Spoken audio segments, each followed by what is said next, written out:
ఇక్కడ ఏం జరుగుతుందంటే కులాల మధ్య ఇప్పుడు బీసీ సమాజంలో ఏంటంటే అనేక కులాల జాగృతి. మిగిలిన కులాల్లో ఏంటంటే ఒక కమ్యూనిటీ పెద్దదుంది, దానికి ఉప కులాలు ఉంటాయి.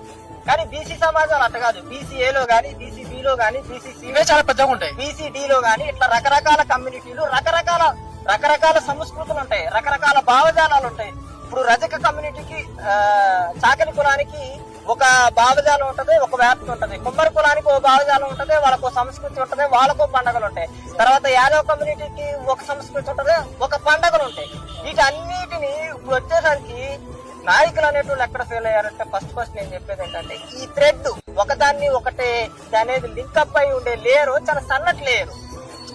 ఇప్పుడు ఇక్కడ ఏ ఫీలింగ్ రాకూడదంటే ఓన్లీ ముదిరాజులే పెత్తనం చేస్తున్నారు, లేదా కాపు కమ్యూనిటీ పెత్తనం చేస్తుంది, లేకపోతే కుమ్మరోళ్ళే పెత్తనం చేస్తున్నారు, సాకులోళ్ళే పెత్తనం చేస్తున్నారు, లేకపోతే ఇట్లా కుర్మగొల్లలే పెత్తనం చేస్తున్నారు అనే భావం రాకూడదు.